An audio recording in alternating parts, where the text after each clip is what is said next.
આવી રહ્યા છે દારૂબંધીના ફરી એક વખત ધજાગરા ઉડ્યા છે। બરડા ડુંગરમાંથી દેશી દારૂ બનાવતી ભઠ્ઠી પકડાઈ છે। દેશી દારૂની ભઠ્ઠી પર પોલીસના દરોડા સામે આવ્યા। પોલીસે દરોડા પાડતા 3 આરોપીઓ ત્યાંથી ફરાર થયા। પોલીસે ગુનો નોંધી આરોપીને પકડવા તજવીજ હાથ ધરી।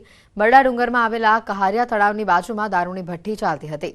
1400 લીટર દેશી દારૂમાં ઉપયોગમાં લેવાતો કાચો આથો અને 460 લીટર દેશી દારૂનો જથ્થો પણ ઝડપાયો હોવાની માહિતી છે। જે રીતે વિગતો આવી રહી છે દ્વારકાથી, તો મોરબીથી પણ કંઈક આવા જ દ્રશ્યો સામે આવ્યા। હળવદમાં ઝાડી ઝાંખરાની વચ્ચે દેશી દારૂનો અડ્ડો પકડાયો છે। પોલીસે સ્થળ પરથી 3600 લીટર દેશી દારૂ બનાવવાનો આથો, 100 લીટર દેશી દારૂ અને એક બંદૂક જપ્ત કરી છે। પોલીસે દારૂના સેમ્પલ લઈને દારૂના આથો અને દેશી દારૂનો નાશ કર્યો હતો। સાથે જ આરોપી દંપતીની ધરપકડ કરાઈ છે।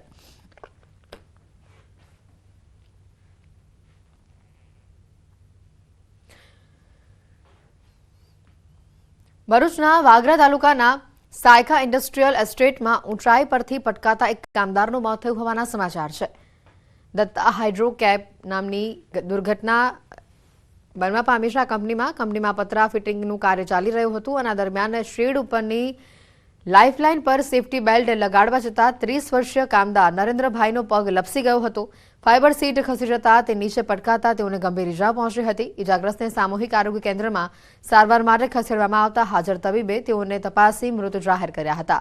ત્યારે કામદારના મોતને લઈને હાલ કંપનીમાં કામદારોની સેફટીને લઈને સવાલો ઉભા થઈ રહ્યા છે।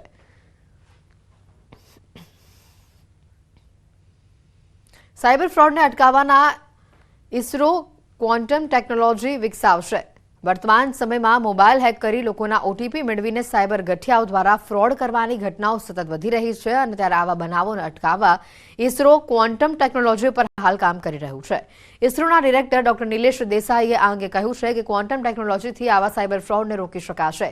ઇસરો દ્વારા છેલ્લા 2.5 વર્ષથી ક્વોન્ટમ ટેકનોલોજી ઉપર કાર્ય થઈ રહ્યું છે અને ઇસરોએ તેનું ટેસ્ટિંગ પણ કર્યું છે અને જે સફળ રહ્યું છે। ત્યારે હવે સેટેલાઇટના માધ્યમથી આખી ટેકનોલોજીનો ઉપયોગ અને પ્રયોગ શરૂ કરવામાં આવશે।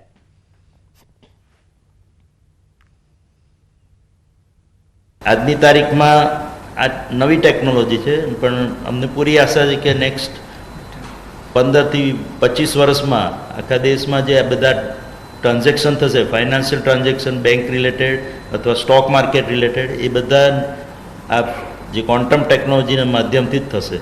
અને તમે ઓટીપી જે તમારા મોબાઈલમાં આવે છે એ પણ એ ક્વોન્ટમ ચેનલ દ્વારા જ આવશે અને that will make all transaction very highly secure. રાજ્યની ગ્રાન્ટેડ શાળાઓમાં ક્લાર્ક અને પટાવાળાની ભરતીને લઈને શાળા સંચાલક મંડળનું સરકારને અલ્ટિમેટમ સામે આવ્યું છે। 30 દિવસમાં ભરતી બાબતે સરકાર વિચારણા નહીં કરે તો શાળાઓમાં 2 દિવસ રજા પાડવામાં આવશે અને વાલીઓ સુધી ભરતીનો મુદ્દો લઈ જવાશે। 2009થી ગ્રાન્ટેડ શાળામાં ક્લાર્ક અને પટાવાળાની ભરતી થઈ નથી, જેને લઈને શાળા સંચાલક મંડળના પ્રમુખે જણાવ્યું હતું કે 70% શાળાઓમાં પટાવાળા અને ક્લાર્કની જગ્યાઓ ખાલી છે। કર્મચારીઓના અભાવના કારણે શાળાના પ્રિન્સિપાલે ક્લાર્ક અને પટાવાળાનું કામ કરવું પડે છે। ત્યારે હાલ તો ભરતીને લઈને અલ્ટિમેટમ અપાયું છે। ગુજરાતની ગ્રાન્ટેડ શાળાઓમાં લગભગ 70% શાળાઓ એવી છે કે જ્યાં એક પટાવાળાની કે 2 ક્લાર્કની એમ કરીને 70% શાળાઓમાં આજે બિન શૈક્ષણિક સ્ટાફ નથી। રાજ્ય શાળા સંચાલક મંડળ 30 દિવસની મોહલત રાજ્ય સરકારને આપી રહી છે। 30 દિવસ બાદ અમે સમાજ પાસે જઈશું। અત્યાર સુધી સરકારને વિનંતી કરતા હતા, હવે સમાજ પાસે જઈશું અને સમાજને કહીશું કે અમારી શાળામાં ક્લાર્ક પટાવાળો નથી। રાજકોટ નાગરિક સહકારી બેંકના નવા ચૂંટાયેલા વાઇસ ચેરમેન વિવાદમાં આવ્યા છે। બેંકના વાઇસ ચેરમેન જીવન પટેલ અને તેના નાના ભાઈ સામે જમીનને લઈને છેતરપિંડી કર્યાનો એક વિધવા મહિલાએ આરોપ લગાવ્યો છે। સાથે જ બંને સામે ગુનો નોંધવા કાંતાબેન વઘાસિયાએ માંગ કરી છે। મહિલાનો આક્ષેપ છે કે જીવન પટેલ અને તેના ભાઈએ જમીનના રૂપિયા લઈ લીધા પણ દસ્તાવેજ નથી કરી આપ્યો। મહિલાના પતિ જીવિત હતા ત્યારે જીવન જોગાણી અને નાનાભાઈ જોગાણી પાસેથી 4.10 કરોડમાં જમીન લેવાનું નક્કી કર્યું હતું। માલિયાસણ ગામની સીમમાં કિંમતી જમીનના વેચાણ પેટે વર્ષ 2010માં 51 લાખ રૂપિયા આપી દીધા હતા। જોકે પતિના મોત બાદ અગાઉ નક્કી થયા પ્રમાણે દસ્તાવેજ કરી આપવાનું કહેતા બંને ભાઈઓ ફરી ગયાનો મહિલા આરોપ લગાવી રહી છે। વારંવાર રજૂઆત કરવા છતાં પટેલ બંધુઓએ જવાબ ન આપતા મામલો હવે પોલીસ સ્ટેશન ખાતે પહોંચ્યો છે। જાગણી મેં જમીન લીધેલી મારા ઘરના આવે તો 51 લાખ રૂપિયા આપ્યા છે। 14 વર્ષ થયા તો એનો કઈ જવાબ ન થયો। એ હતા ને તે જાતા ને આવતા કે મેં કીધું હું શું કીધું એટલે કે આ કાંઈક કહે છે પતી જાય એમ કહે છે નથી પતતું તો 4 વર્ષ થયા ધામમાં વહી ગયા હવે હું નોંધારી થઈ ગઈ છું મારે હવે શું સમજવું જો તમે ન્યાય આપો તો સારું જવાબ કઈ દેતા નથી અમે પોલીસ કેસે ગયો તો કોર્ટમાં ગયા હતા એનો કઈ નિર્ણય આવતો નથી પોલીસ કેસ કરી તો એ મોટા માણસ આવી પૈસા દઈને કેસ બંધ કરાવી દે 2010માં જમીનનો સોદો કર્યો તેની પાસે ચેકથી 51 લાખ રૂપિયા અમે આપેલા છે એને અને હાથાકટ ભરેલું છે હાથાકટ છે તમારી પાસે કોર્ટમાં છે તમે વાતચીત કરવાનો પ્રયત્ન કર્યો એની સાથે કઈ અમારો ફોન ઉપાડતો જ નથી દાદા હતા ત્યાં સુધી જતા તે પછી કાંઈ ફોન ઉપાડતા નથી 3-4 વર્ષ ત્યાં ફોન ઉપાડતા જ નથી અમારી માંગ છે કે અમારી જમીન અમને આપી દઈએ અમે પૈસા એને આપી દઈએ જેટલા આપવાના એટલે અમારી જમીન અમે પૂરી કરી દઈએ સમાચારમાં અત્યારે ફક્ત આટલું જ. રજા આપશો. નમસ્કાર.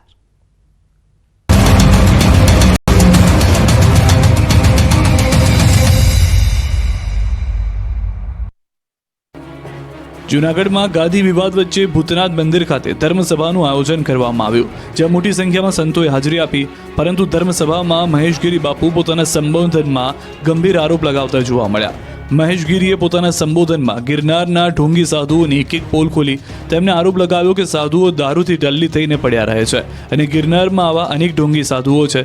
સાથે જ તેમની પ્રેમગીરી પર પણ ગંભીર આરોપ લગાવતા જોવા મળ્યા. તેમણે કહ્યું કે ગુરુ પરંપરાના નામે જાતીય શોષણ કરવામાં આવી રહ્યું છે. જે સાધુએ બાળકનું જાતીય શોષણ કર્યું તેને શા માટે અંબાજીની ગાદી આપી? તેઓએ કહ્યું કે હું સનાતનના ટુકડા સહન નહીં કરું. વિધર્મીઓ સામે યુદ્ધ લડવું છે.